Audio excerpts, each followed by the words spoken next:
Okay, hello everyone. I think most of you know me. I'm Felicity, Gerry, Queen's Counsel, member of Libertas Chambers. Delighted to see you all.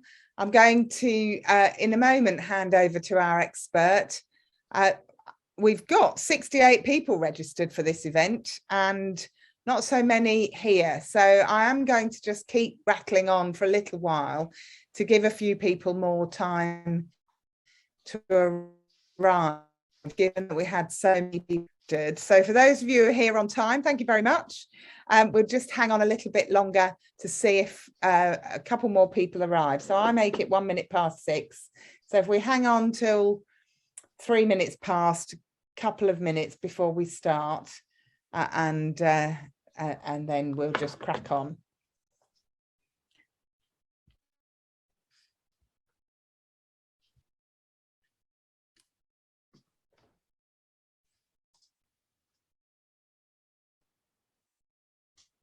Okay, a few more people coming in now, so I'll just repeat. We're just hanging on for a couple of minutes because we have 68 people registered for this event and not so many here yet. So we're going to hang on for a couple of minutes to see, to give people more time to arrive. Numbers are growing, I won't say exponentially, but they are growing over the last minute or so. So we'll hang on till about 3 minutes past 6, and then we'll get going with our what I've called today our phenomenal webinar.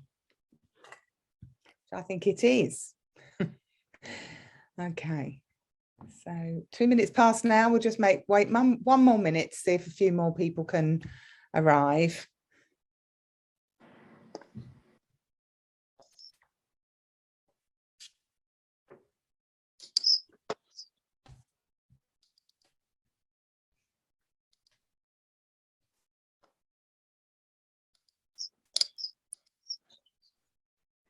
We'll see how we go with timings.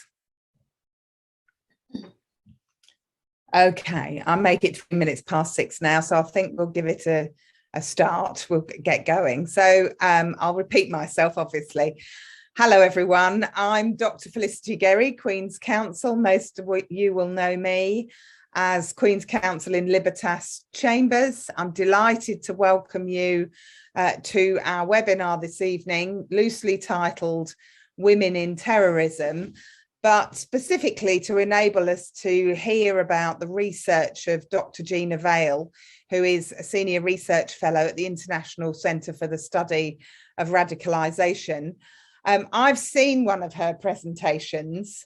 Some of you may know that I'm a Professor of Legal Practice at Deakin University, and she was kind enough to give a guest lecture to my students, and I was blown away by the amazing research that she's done in this field over the last many years, and I'm very grateful. We're very grateful that she's given up her time to speak to us today. I'll remind you all that the webinar today is being recorded and it will be available later on the Libertas Chambers website, but with no further chit chat from me, Gina, I hope you're ready to go. I can see your slides on screen, and we'll hear from you for about half an hour, and then I shall take the opportunity to talk about a few cases of mine in this field and some practitioner top tips, if I can put them that way. Thank you.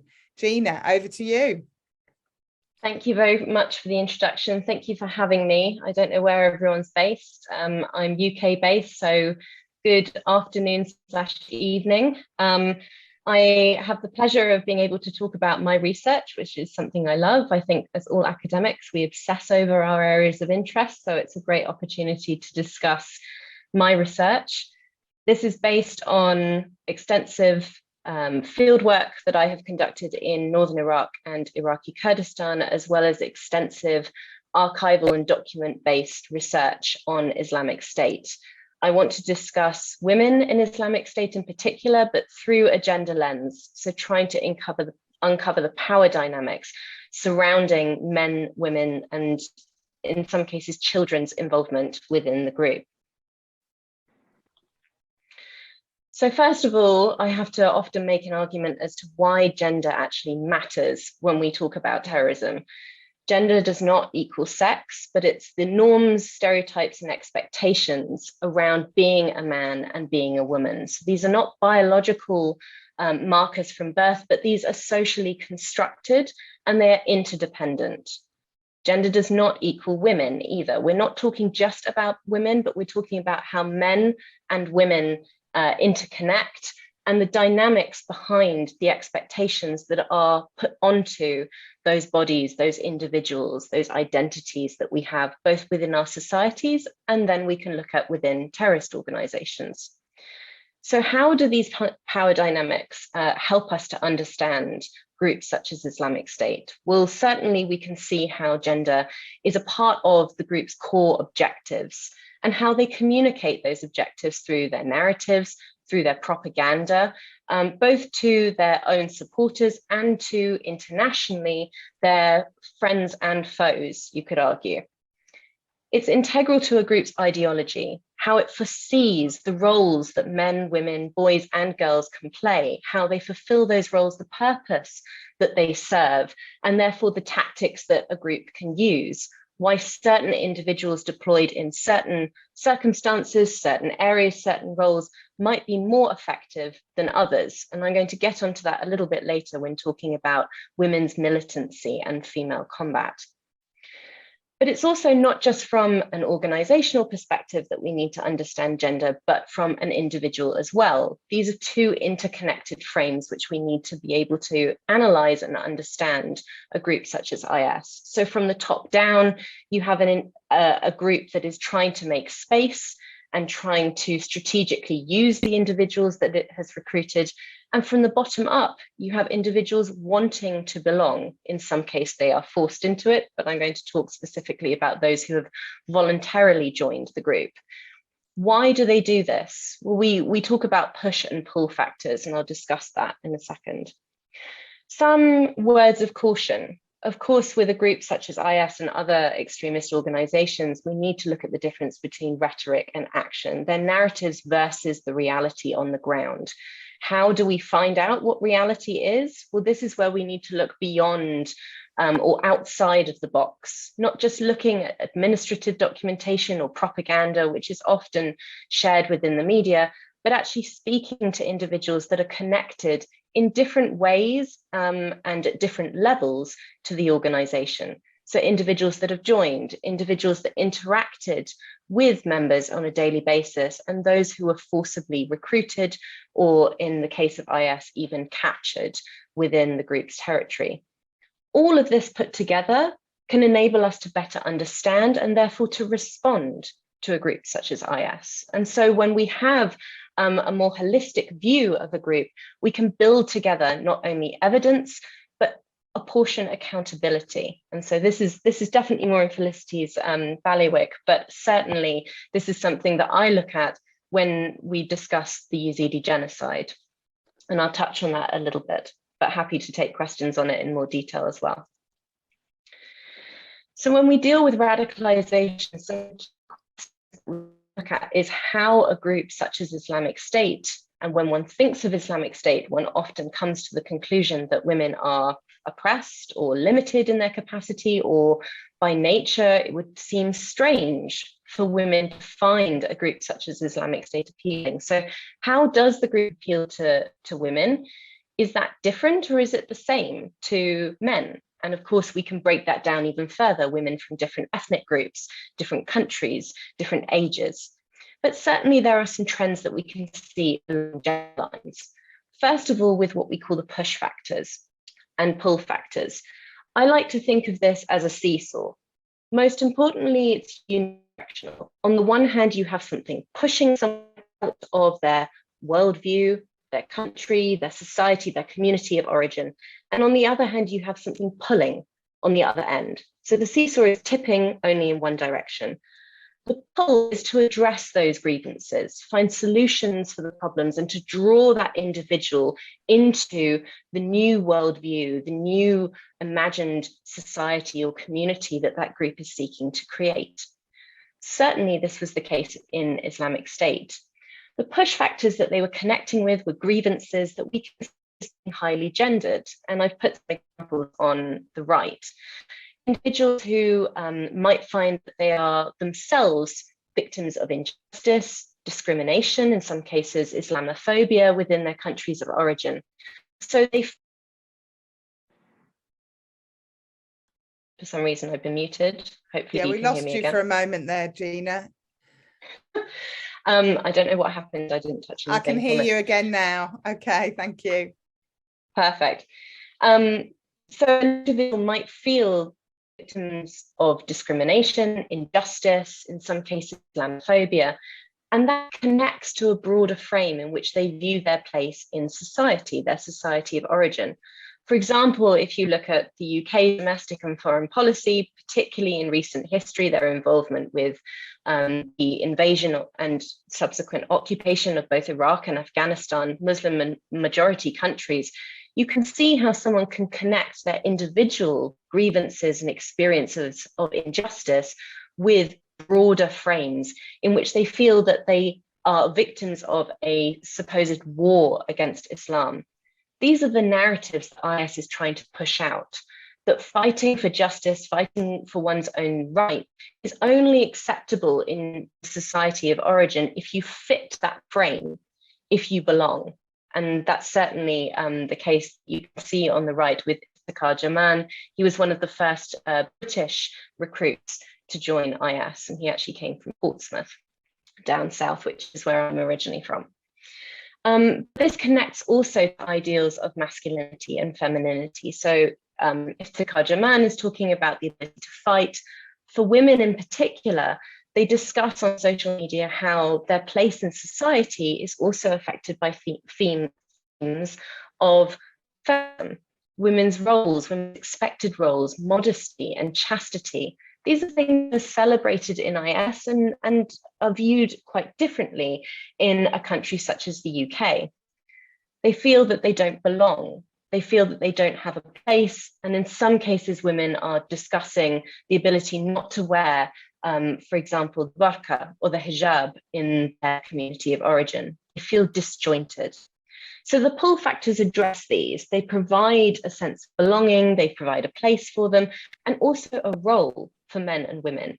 It's the ability to be part of something bigger, but to connect to that community and envisage and envision their place within that society, to be an active contributor to building that society. So these are some of the social media posts that I have collected, hundreds of them from Western women who joined IS. And you can see there some Brits, as well as some Australians and New Zealanders too. It's important to dispel the myth of the so-called jihadi bride. The diversity of women's social media content and their activity shows that it wasn't just purely this ideal romance that they were looking for, that it was something bigger, as I say. So they are discussing issues of feminism, they're discussing education policies under IS, but they're also showing that they have built this sisterhood that goes beyond national, ethnic, racial bounds. You can see in the bottom left, Zahida Shanki, she's Australian, and she speaks about meeting a woman who joined IS from the UK, the fact that they are united in their cause, and this goes beyond those national bounds. So to distill women's radicalization, women's support for a group such as IS to being only for personal reasons, and discounting ideological affiliation and commitment to the group is missing a key part that IS was successfully tapping into when they were recruiting women to their cause. So what were some of the roles that men and women played? And this is one of the most important aspects when we think about their accountability and bringing individuals to justice, because it's not only the circumstances under which they joined and demonstration of their agency and volition to join a group, but also then the circumstances whilst in IS territory. So imagine that they have traveled to Iraq and Syria. They haven't simply stumbled across the Turkish border into Syria, but they have actively made that journey. The propaganda that IS pushed out resonated with them. They connected with individuals online. They now find themselves in Syria. The problem that we have as researchers is that there is largely a black hole when it comes to information within IS's caliphate. They tightly controlled information flows both in and out of the group's territory, and also people as well. They closed the borders and put very tight regulations about who could move both within and then especially out of its provinces. And this was partly to ensure that they didn't have any members defecting and providing information to their opposing forces, but also it would delegitimize their state building project. They needed individuals to govern in order to call themselves an Islamic state and to operationalize their ambitions for state building, building that proto-state, that caliphate. So how did women contribute to this cause? And I want in particular to draw the attention between the public spheres of influence and the private spheres of influence that IS delineated. So first of all, men. They are or were the face and muscle of the group. Within IS's propaganda, they were the faces that you would see. It's only males, and this is adult men as well as boys, who would be seen in IS's propaganda. On the bottom, you see a classic still from an IS video, which would have been an on-camera execution. And on the top is a still from, again, a social media post by the same militant. He is Khalid Sharoof, and he's from Australia. He migrated with his entire family. On the top picture, you see his three sons. One has been declared dead, one is presumed dead, and the third one is missing. But now, when we look at the roles that men have played, we have greater evidence to see what they were doing. They weren't just the battle-hardened combatants on the front lines. Their roles went beyond simply combat and militancy, but went into the exact center of IS's state-building ambitions. They were the lawmakers and law enforcers, but they were also the breadwinners and heads of the household. They were expected to command full obedience from their wives, and wives plural, importantly, and they were the ones who controlled financial flows within the family unit. IS militants' salaries were delineated by how many dependents they had, wives, children, and sexual slaves within the household. So the entire way IS governed, the entire vision of its society was centered around a man who was both dominant at home and in the public sphere. They controlled and they implemented the regulations under which others were subject to. The civilian man, research has shown, is almost a contradiction in terms. IS tried very hard to create this cult of martyrdom, this cult of militancy for men within its territory. Men were often seen, as you can see, posing with uniforms, with paraphernalia, banners, and particularly weaponry. And this was encouraged from a young age. You can see his young sons in the photo. It's interesting how research has also shown that militarized contexts are often sites of masculine socialization for individuals who might feel insecure in their masculinity. So this is where young adolescents or men on the precipice of adulthood are attracted to groups such as IS. They are able to gain status through their militancy, but also through their dominance within the household. So you see, again, this dominance theme coming through in both public and private spheres. This is the absolute opposite expectation for women. It's important to note that women were not seen as lesser. They were not seen as under men in the hierarchy, or at least not in theory. Certainly in practice, that's exactly what happened. Women's freedoms were restricted, women's rights were restricted. But according to IS's propaganda, women were not given equality. They certainly were not allowed to adopt the same roles as men. their primary role was as supportive wife and mother, to procreate the next generation, but also play an active role in their indoctrination or their education. But this was not seen as a demotion. It wasn't equality, they weren't allowed to have the same roles, but it certainly was egalitarianism. This was where, even though men were dominant in the private sphere, that was women's domain.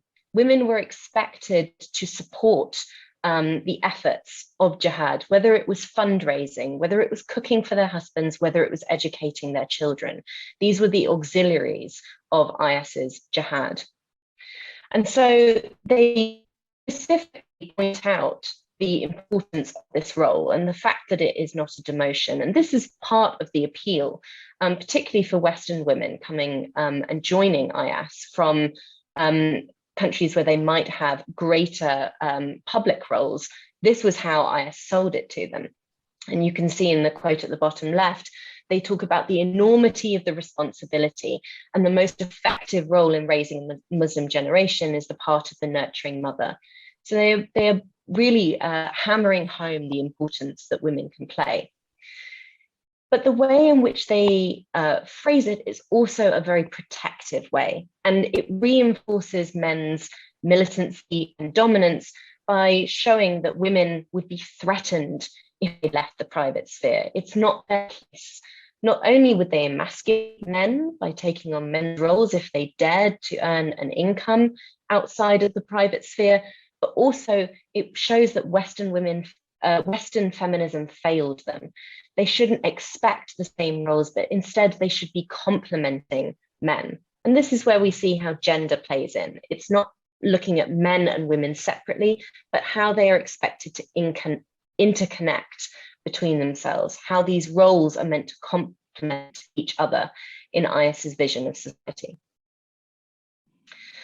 But I'm almost going to completely contradict what I've just said, because necessity kicks in. And this is why I say there is a difference between IS's rhetoric and their narratives and the propaganda, and then the reality on the ground. Again, we have some insight based on administrative documentation and IS's propaganda, but women were not allowed to be pictured in IS's propaganda, except in exceptional circumstances. You see the young girls on the right showing that they are being educated in IS's schools. And this is IS taking a stance against groups such as the Taliban or Boko Haram, where education of young girls is forbidden. They're taking a stance and saying that girls should be educated in order to then be able to educate their own children when they become mothers. They need to have a certain level of education to do so and to be valuable to the group. But you don't often see adult women in propaganda. The only insight we have into this, such as in the bottom right photograph, is where women have taken to social media to document their lives within the caliphate. And this is particularly where blogs, as well as Twitter posts, but particularly blogs, were so informative. You see women waxing lyrical about their day-to-day, whether it's going shopping or whether it's creating a new curriculum for their jobs as teachers. So women did need to enter the public sphere. And this is because IS implemented a caliphate-wide sex segregation policy. Even married couples were not allowed to walk along the same part of the pavement as each other. There were sex segregated hospital wings or even entire hospital buildings, universities, schools, administrative centres, doctors' surgeries, dental surgeries, etc. You name it, it was separated between men and women. The same goes also for market squares and spaces. So this created an inaccessible segment of the population. We have a public sphere that is directly managed and ruled over by men. So how then do you govern women if you're not allowed to connect with them, if you're not allowed to be in the same space as them, especially in these parallel institutions? This is where women's employment was strategically necessary. It created that bridge. And so women took up roles as teachers, as medical professionals, and as administrative or support staff. One of the most notorious aspects of women's involvement in the group is in the Al-Hizbah Brigades. Now, this was the morality policing brigades. They were responsible for correcting deviant behavior, ensuring that the dress and behavioral codes were adhered to, and they would mete out punishments. As I say, these are split between men's and women's brigades. And so women were able to police fellow women. This created a hierarchy within IS's territory. It created an elite. These women were the only women who were allowed to carry weapons and bear arms in public. And as you can see, the bottom right-hand photo, posted by an Australian actual teenage girl, with her family members who were also recruited into this brigade, is actually quite illustrative of the benefits of being part of these units. So they were the only women who were allowed to bear arms in public. They were the only women who were allowed to drive. They were the only women who were allowed to move around freely inside IS's territory without a male chaperone. And so all of these freedoms, these exclusive privileges, which certainly for Western women would connect to their reality from their countries of origin, would be seen as a way to contribute to the cause and take on a more active and direct role in governance and state building, certainly held its appeal. But what it did for IS was it bridged that divide between its membership and its governed population, its civilians, and it legitimated intra-female violence. It showed that IS-affiliated women were not the allies of civilian women, but they were the ones there to police their behavior. And if you think about the way in which IS was, at that time, a largely foreign force that had invaded that territory and was policing local civilians, you then see an exacerbation of divides based on national and ethnic lines. But this still isn't women's militancy. So yes, women within these brigades were allowed to bear arms, they were allowed to use their weapons, but these were internal policing brigades.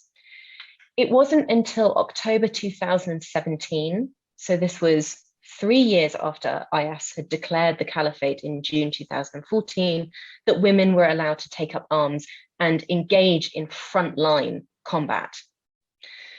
Nellie Lahoud has done a fantastic study as to why this might be. And this links into, back in Al-Qaeda days, the debate about offensive versus defensive jihad.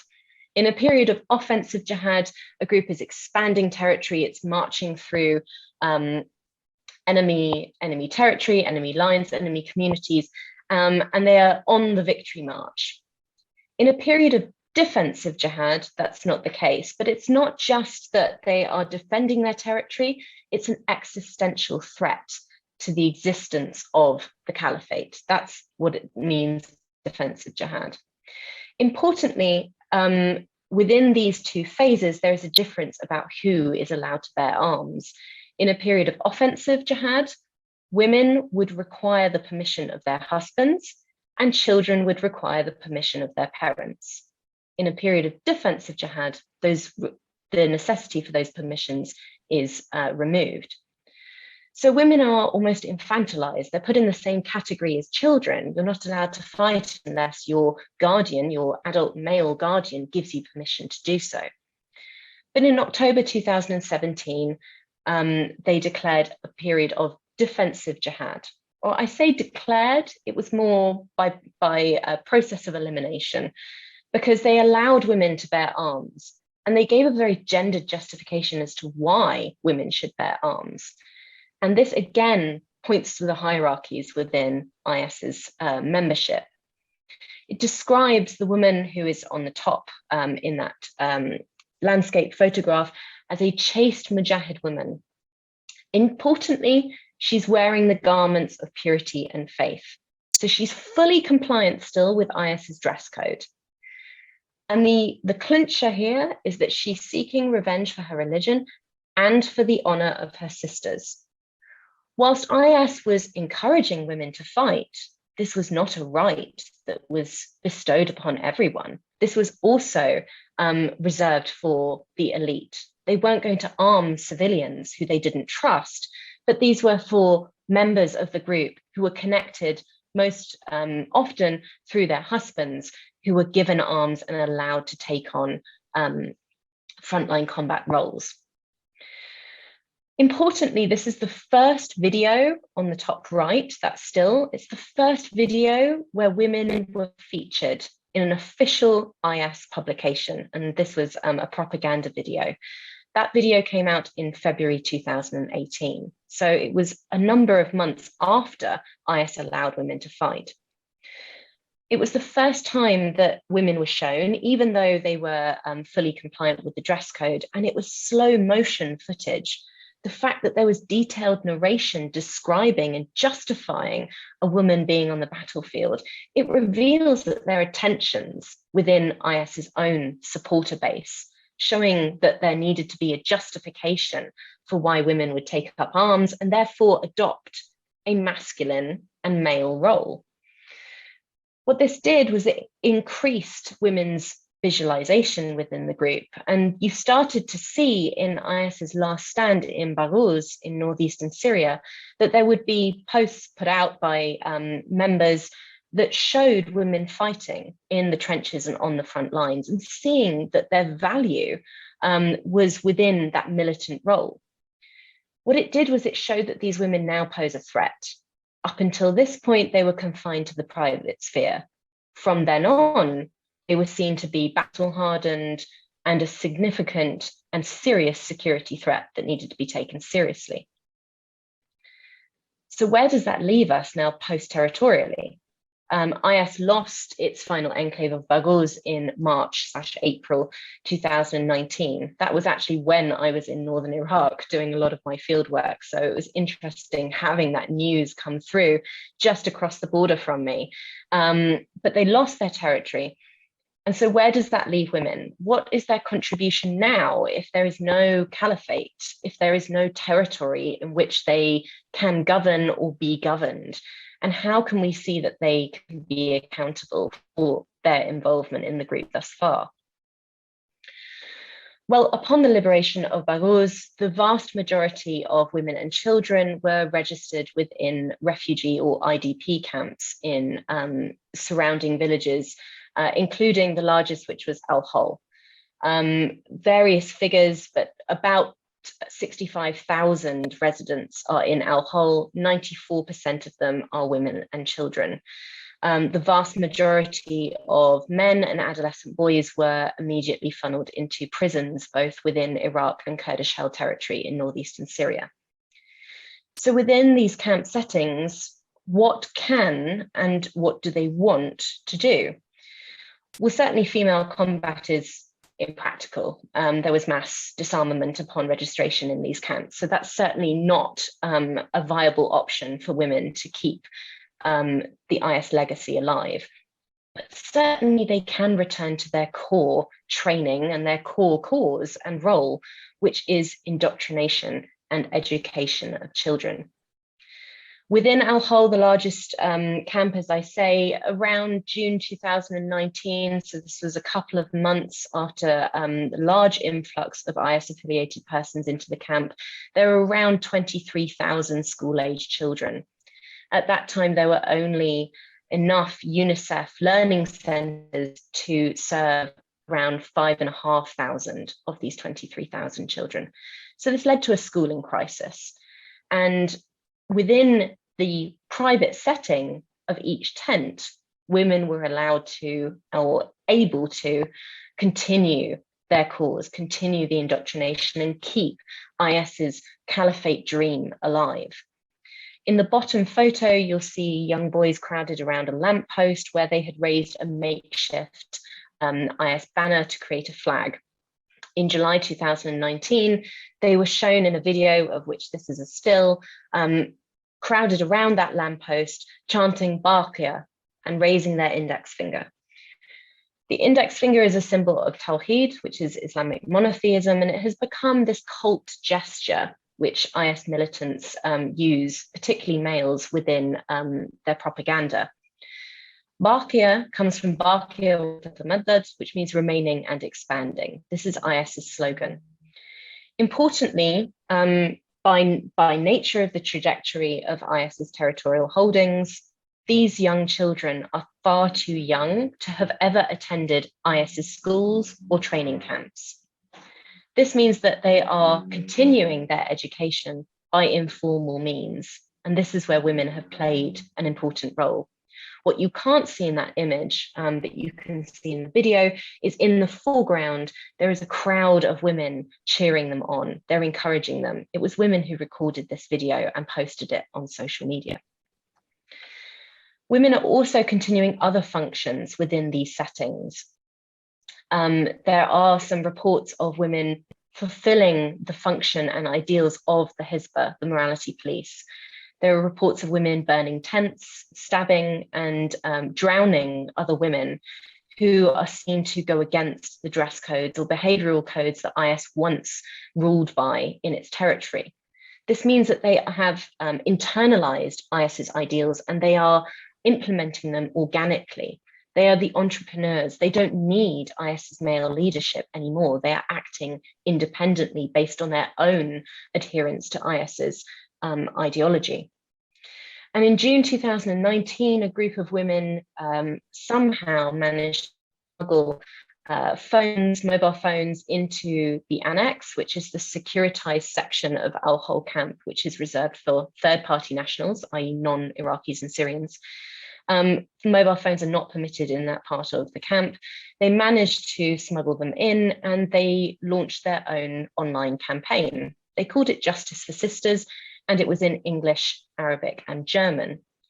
They raised over 3,000 euros through PayPal Money Pool by addressing some of their very gendered grievances. They say that they feel forgotten and abandoned, and they've not received help from any of their brothers. So they're appealing to their male counterparts once again for protection and provision. This is the default that they would have had within IS's territory, where they are provided for through their husband's salary. So they're rescinding back to that, but their visualization is very different. As I say, when women were able to take on roles on the battlefield, they were more visual within IS's propaganda, and certainly that has continued since. They are now not only operating the cameras to film their children and their commitment to the cause, but they themselves are in front of it. Their voices are being heard. They are, although not visual, they are able to say what they want to say. And so the controls over their communication are being loosened. The problem is you have a very divided society or divided community within these camps. The fact that some individuals are no longer adhering to IS's strictures and therefore falling victim to the organic punishments by some of these women show that some women have become disillusioned. And you'll see multiple appeals through media, etc., and maybe even within your own clients and work of individuals who want to return to their countries of origin. They find that the promises made to IS were false, and they see this as a failure of the group to provide or fulfill their promises. On the other hand, you have women who have completely internalized IS's ideals and are echoing the narratives that IS uses in its propaganda, that this is simply just a test of faith, another hardship to get through. And this is where you start seeing the tension and the division between these camp residents. So certainly we need to look at the ways in which women differ. We cannot look at them as one homogenous group. It's important though to challenge that just a housewife trope that some women are using to try and get back to their countries of origin. Now, certainly there were some women who were coerced, who were tricked, who were forced to become affiliated with IS, to travel without knowing their destination. I am not negating that. There certainly are many women who only fulfilled the role of housewife, who stayed within that primary function of domesticity within the private sphere, certainly. But as I have shown, there are others that have gone into that public sphere, that have shown their commitment to the cause.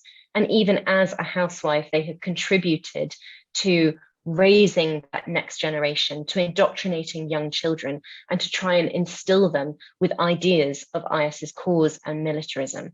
This is not just a housewife, and we need to try and combat the stereotypes that we see within our own responses based on gender.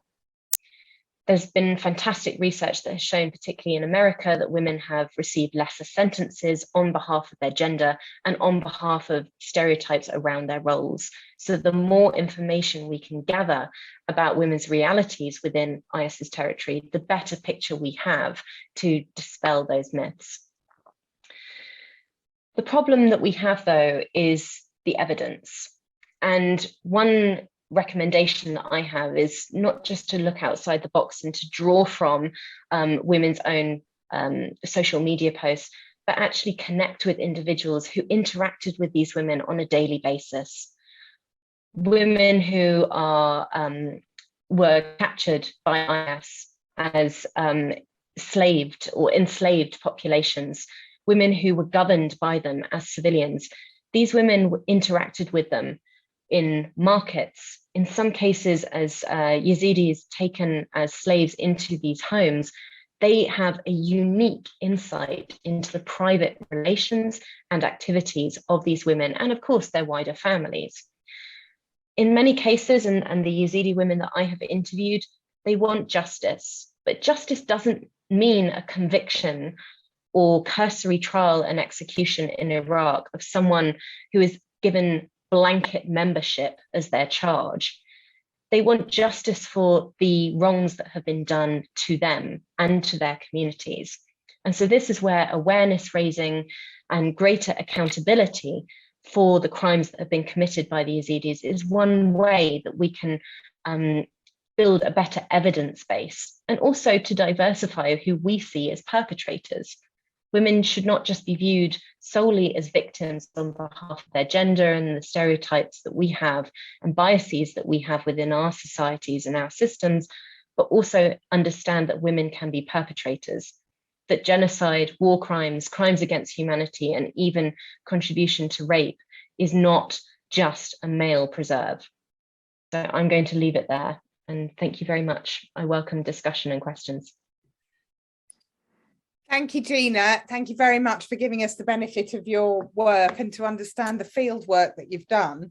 I think it's really important to have this understanding, as you say, of women's roles, so that we don't just make an assumption that women are positive actors and they've taken part, but that we do try and differentiate between those women who do have positive roles and take part and have chosen to have positive roles and take part in the roles that you've described, but also to then be able to understand it sufficiently to differentiate between those women who are positive actors and actually those who might fall better into the label of victim, or indeed this rather more complex area that I'm really interested in, certainly as part of my PhD on victims of human trafficking, this concept of victim perpetrator.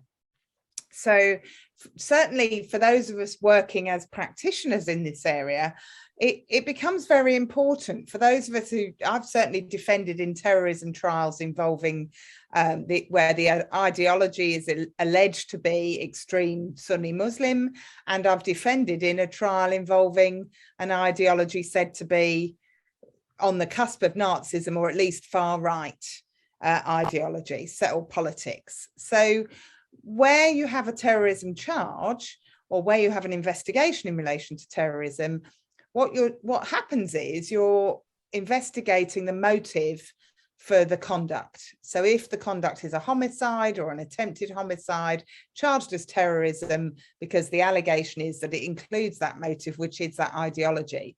And if we're looking at motive, what's someone's motive for doing something, we very much need to understand their role as well as their actions, and to understand the role that gender plays, as Gina has set out for us today. One example that I have, and I'm just trying to give you some examples of why you need to be so aware, is the images that are on people's phones. Those of us who deal with terrorism trials and lots of other trials indeed realise that we have to deal with phone downloads. And in terrorism trials, what's downloaded and used in court by the prosecution is anything that looks vaguely terrorist-like. And I use those words deliberately because although the prosecution try and be selective, we are already dealing with stereotypical views of those persons in the dock. And those views are, of course, informed by the allegations and by the evidence, but there can be mistakes. And they might be mistakes on both sides. My favourite one was, I had a client who had an image on his phone, which was of a woman in a burqa in an historical setting. She's on a horse with a sabre, galloping through some sort of medieval setting. And of course, I took instructions and I discovered this was a character from history called Khawla bint al-Aswar.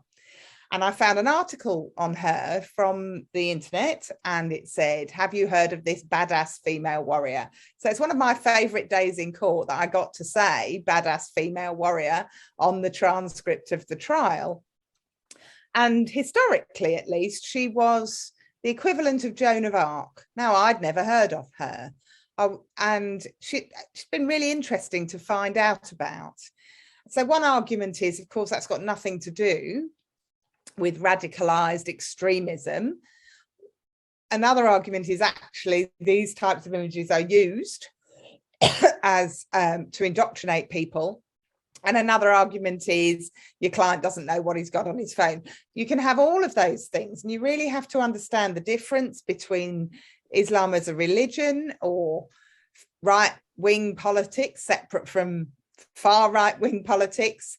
And in order to be able to understand content of people's phones, as well as your instructions, and then as well as all these stereotypes that we carry with us as professionals. And when it comes to women, those additional tropes that come with either all women are victims or women are not capable of being actors, or I shouldn't have said either because there's more than one option, of course, but the one that is really vexing is that women somehow as actors are worse because they're meant to be nurturing and mothers and so on. So you've got to deal with all of those. And it might arise, for example, for family members of your client, that there is an attitude towards women in the public gallery wearing a face covering. Some judges might not allow them in the courtroom. And I've been in a case where a separate room was allowed with a live stream so that they could watch on a television. We've had the case in England and Wales where a woman defendant refused to remove her face covering, and eventually she pleaded guilty. So this issue was never really sorted out. But in the ruling that said she had to remove her face covering, and the judge's ruling that that was supposed to happen, the judge said that if she didn't, she wouldn't be allowed to give evidence. Now, I can understand her being dealt with for contempt of court because she's refused a judge's order, but I'm not sure it should have gone as far as not being allowed to give evidence. And we've never really tested that problem because, of course, she pleaded guilty, so she wasn't giving evidence. In terms of women as actors as well, when one comes to this understanding that women can act and can carry out terrorist motivated extreme conduct. One really interesting example in Australia, I wasn't in this case, but I have done terrorism trials in Australia, is a case called Shoma. And she was sentenced effectively for an attempted murder. She'd appeared in Australia, she stabbed her landlord, she said it was motivated by her extreme views. And the judge sentenced her effectively for an attempted murder to 42 years. Now, certainly in my view, you're never going to address rehabilitation or radicalization if you that length. and has now been back before the courts to be sentenced for something she's done within prison. Now, one argument, of course, is that she's impossible to rehabilitate, but another argument is we might be getting these things wrong in our misunderstanding of the way in which people behave. Who knows? It did seem like a rather long sentence to me. And then you have this interesting situation that arises in the case of either women as victims, or particularly women who then go on to commit crime, who might be labelled victim perpetrators. And it seems to me this can arise problematically in two ways, certainly in England and Wales, if we're dealing with investigations, potential prosecutions and trials. One is that, of course, terrorism is excluded as an offence for which the modern slavery defences might apply. But what does that say about accessories, people who encourage or assist in a less meaningful way? Do we understand what we mean by less meaningful way? Is it just as bad? Does the Accessory and Abettors Act of 1861 that says we treat everybody the same act well or act badly in this context? When we think about these morality police, to what extent would we say they are all complicit? How is that functioning in the context of those women who may be victim perpetrators or may have behaved as victim perpetrators in the context of behaving as an accessory? And then if we move ourselves away from the overseas setting back to the domestic setting in a case like Shoma, if one thinks about the potentials for someone like that being assisted or encouraged, you start to wonder whether or not there is really scope for a different approach to those people who play what we might call less meaningful roles, might be accessories, particularly where there may well be real scope for rehabilitation and de-radicalisation. The second way, and I'm going to come over to, hopefully, Gerry, you're there. I'm going to come over to Gerry in a moment to tell us about his case briefly. The second way in which this interesting issue arises, in my view, is in conspiracy. And if you have a charge of conspiracy, we have a very old principle, at least, victims discussed in the context of sexual offending, that a victim can't be a co-conspirator. Now, I've raised this in one of my terrorism trials on behalf of my client, who became known, unfortunately, as the fish-brained terrorist because he had some cognitive difficulties, and that's a much longer story. But I think it's really interesting, at what point can we say that person is not exactly a perpetrator, not a victim perpetrator, but potentially actually a victim? And in that case, my client's brother gave evidence that he was a terrorist, he'd planned a terrorist act, and he was going to do this bombing in the centre of Melbourne. But he said he hadn't actually told his brother that he was going to put the bomb on his brother's back. Dear me, there's a slip and a half. So the question really was whether or not my client, the brother, was a victim. Now, without going into the details of that case, which you can read about if you Google fish-brain terrorist, it's really interesting, isn't it? At what point is someone a victim, so that you could argue they can't be a co-conspirator? And I think these are really interesting questions that we have. At the moment, I don't think we really know. I think if we're not understanding the sort of research that Gina has done, we don't necessarily know how to categorise people. And that was one of the issues that I raised when we intervened in the Begum appeals. And I was instructed by Justice solely on the rule of law issues, on whether it was a prerogative power that was being exercised in relation to her return, whether actually subjecthood is very different from citizenship. And as a subject, she has a right to return, different from the procedural and policy arguments being run by the parties, but actually looking at all the history of the law that says you're entitled to the protection of the rule of law. And certainly in my view, that might include going to get that subject, bringing them back. But the rule of law then says bringing them back for the purposes of either prosecution or protection. So that's got nothing to do with modern slavery legislation, but actually our constitutional framework.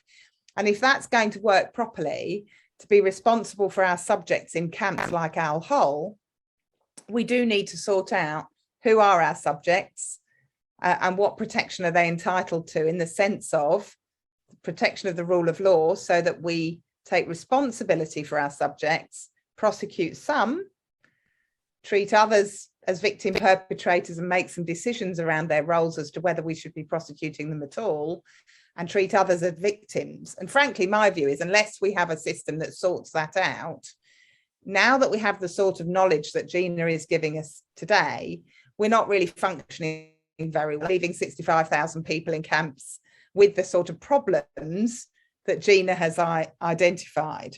So look, some of that's top tips, some of that's stories, as ever, that I like to tell when we have these webinars.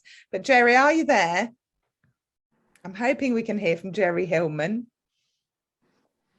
I am, Felicity. Sorry, I'll just put my video on. Not at all. Would you like to quickly tell us about your case? I know Gina's quite keen to hear from you too.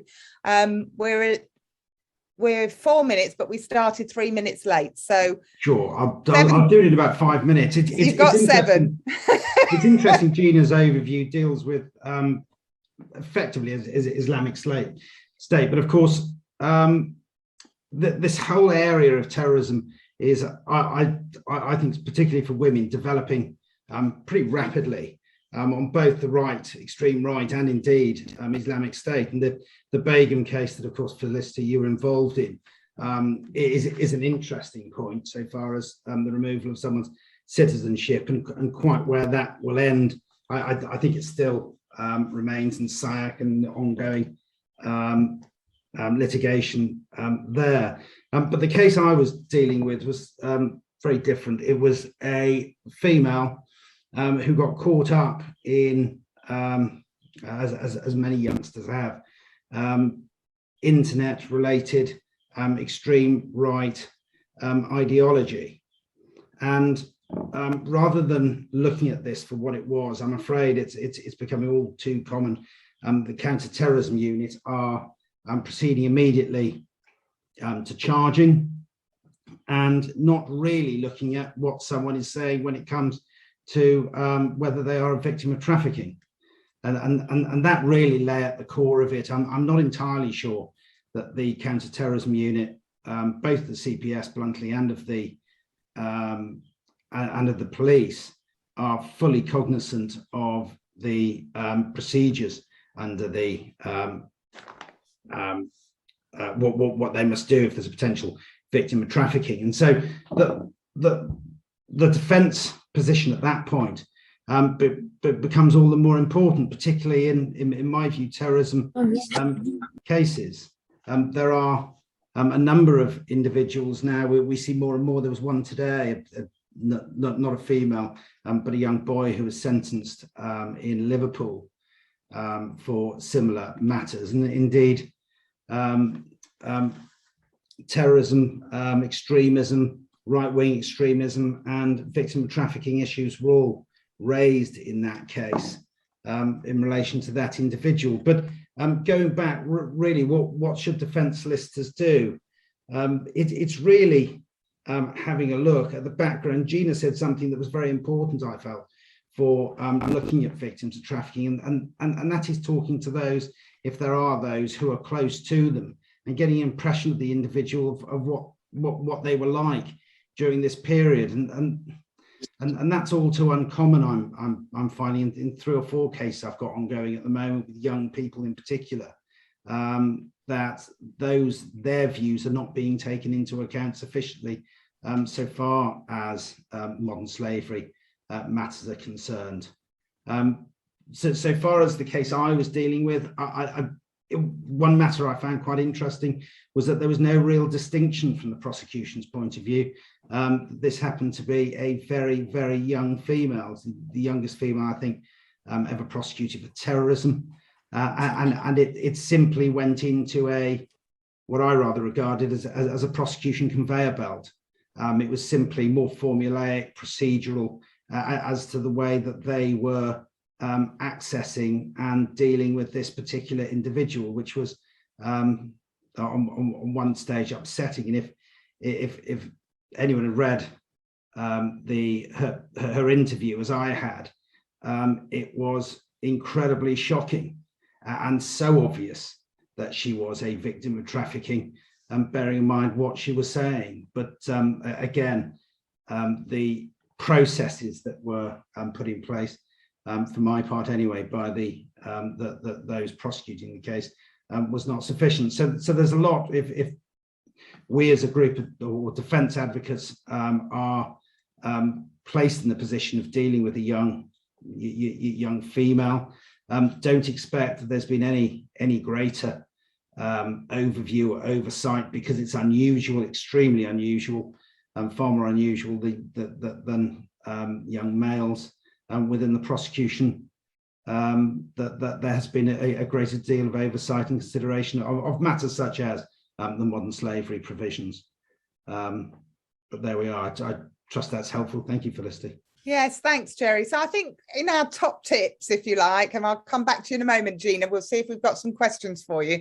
But in our top tips, one of the things to remember is, even though the modern slavery defence doesn't specifically apply to terrorism offences, which may be creating a mindset amongst investigators and prosecutors, of course, our international obligations to the non-punishment rule, principle, is that, in fact, we still have that policy decision making. And that's what the Court of Appeal were talking about in my recent case of AAD and others, that a decision can be made not to prosecute someone like Gerry's client, as it was, once that trafficking situation is understood. And that's why I think Gerry's case is linked to Gina's research, in the sense that in order to understand whether this person should be prosecuted at all, which is essentially the test that we have from the Court of Appeal, even post-conviction, we need to understand not just the roles that each person plays, but those stereotypes and tropes that we tend to give to, particularly to women. So let's just pop back to Gina. I can't see any questions in the chat, but if anyone does have a question, can you put your little hands up? We're using the emojis. I think if you go to reactions, you can find a way of putting your hand up. And Gina, well, I think we have got a couple of questions in the chat. So I don't know whether, while I read those, if you'd like to just give your observations on the, whether it's the victim perpetrator paradigm or the prosecution, non-prosecution issue, that Gerry's raised. Any thoughts? Yes, so I've as a external observer have followed that case. I actually tweeted about it because I found it very interesting in the context of so many young boys. So I'm talking about teenage boys who had been found guilty, they were convicted, or they themselves pleaded guilty and were convicted of terrorism, that this was never mentioned. I mean, human trafficking within the media coverage, at least, was never mentioned at all. And certainly the fact that this was a young girl, it strikes me that there is still this gendered expectation of this language that we use about grooming and luring and women's lack of agency. Language that is used about female perpetrators, or at least suspects, that isn't used when we're dealing with males, and this is boys and adult men. And the case of Shamima Begum is such a fascinating one, because she crosses, I mean, she is the classic for an intersectional researcher like myself. She crosses so many different identities. That is why her case is so complicated but interesting, is that she was underage at the time. And if you look at the media coverage of when she first left with her fellow school friends at the age of 15, I'll never forget one headline. It was ISIS lures teenage schoolgirls. So it wasn't teenage schoolgirls, went to IS. It wasn't teenage schoolgirls found empowerment within IS. Teenage schoolgirls wanted to fight. No, it was none of that. It was they were lured and they were teenage schoolgirls. When she was first discovered in February 2019, one article within, I think it was the Telegraph, and they since changed the article headline, but the headline read "Terror Widow." That's what the headline was. So she went from this teenage schoolgirl that was lured, very naive, to suddenly terror widow. And this is exactly what Felicity was talking about. You know, we go from the victim to actually past perpetrator when it comes to females, but to monster, to someone who is so beyond the bounds of our understanding of women's supposed non-violence. That I think it's interesting when we look at this. Of course, again, I'm not a solicitor, I'm not within the legal profession, but if you see the way in which cases regarding female defendants are handled, particularly in the press, it is such a different way to the way that male defendants are handled. So that's just some initial observations. Yeah, absolutely. More. I had a client who raised his traffic status in a homicide in July, and the prosecution were having none of it. And I thought it was really good evidence, and he was acquitted. So unless you raise these issues at every stage, we've got to assume they're not being properly dealt with. And I think there is a real concern that that we're not, particularly young people, and we're not categorizing as we should. All right, some questions in the chat. This has been extremely interesting. Do we have any thoughts about autism and women in terrorism? First of all, I'm going to say we did do a webinar on autism and the criminal law. So without doing a whole webinar on autism today, it might be really useful for you to watch our previous webinar with Professor Andrew Rowland and Dr. Claire Alili, which is on our website.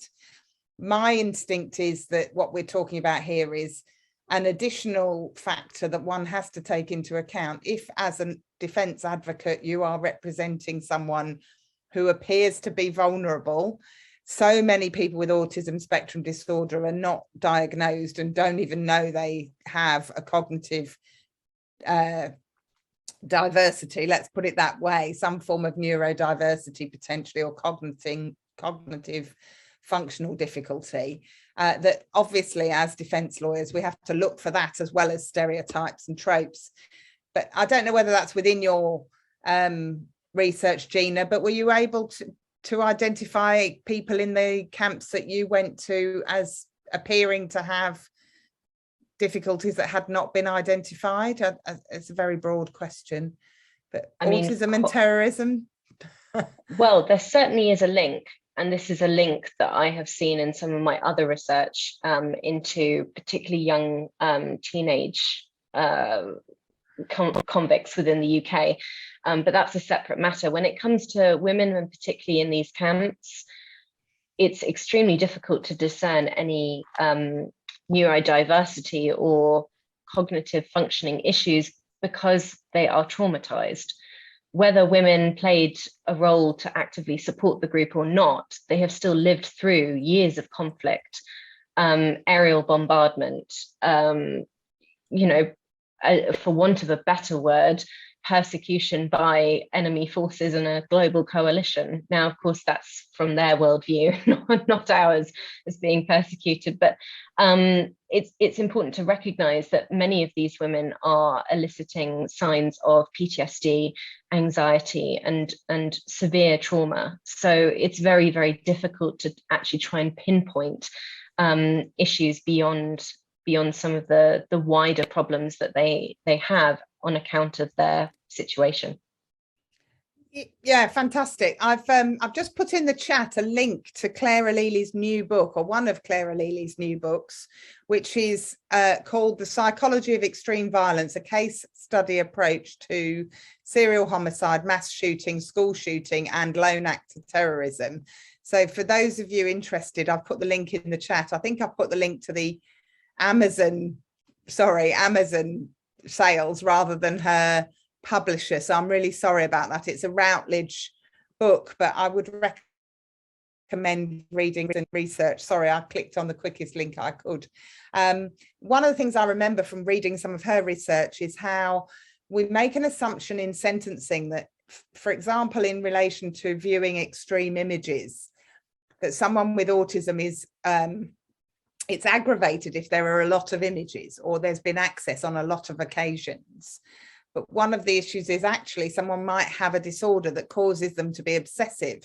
And if one can understand the disorder, if I can call it that, it may well be that we can see it as less serious and not as aggravated.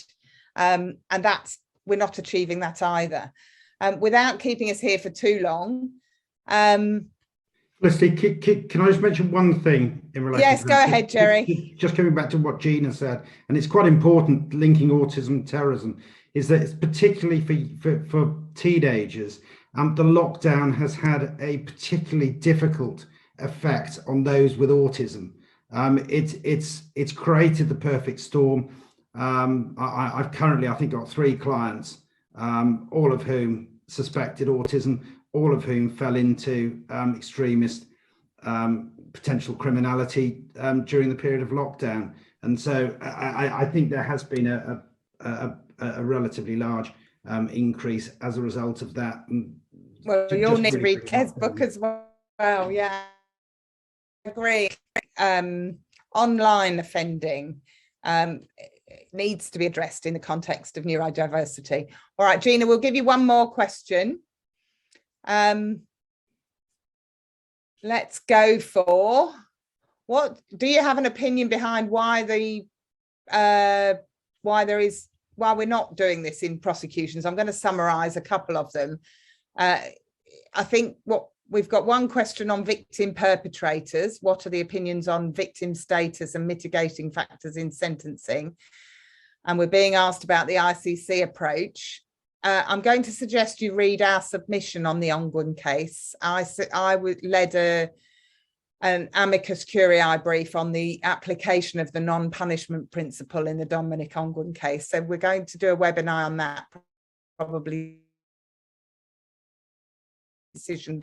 But I think the general gist of the questions is, Gina, and we'll leave you on what can we do to make sure we get it right?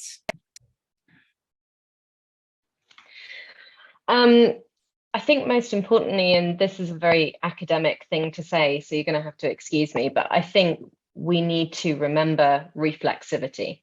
We need to look at our own biases, our own stereotypes, our own prejudices, and how these influence how we see men, women, boys and girls, roles within our society, what we consider to be normal behaviors. In your example of the female warrior on the horse, whether this is seen to be a normal aspiration or whether this is connected to a malign influence, an extremist ideology, all of this needs to be seen contextually within our societies, what we expect from individuals, our normative frameworks and behaviors, and then what we see to be outside of it. But that needs to take into consideration the power dynamics behind all of this. So how gender intersects with race, ethnicity, religion, age, sexuality too, which is something we've not discussed, but is something that, particularly in the cases of right-wing extremism, you sometimes see individuals that are at battle with their own sexuality. And that also can be the case in jihadism too. But these are some of the issues that we need to understand, whether someone is having a crisis of personality, a crisis within their country, their community of origin, and why they have sought out that group or that network, whether that's online or offline. So I think that's the one thing I would say, is that we need to unpick some of our own preconceptions in order to almost be able to look through the eyes of the people that we are studying, or in maybe in your case defending, to try and see how an individual becomes affiliated, what role they have played, and whether they have themselves dissociated too. That's another critical factor, is whether an individual has willingly dissociated, or in the case of women who are now in northeastern Syria, whether they have just been collected up within liberation efforts, whether they have chosen to walk away or whether they have decided to stay committed. These are all really important factors that are often overlooked when we look at these cases.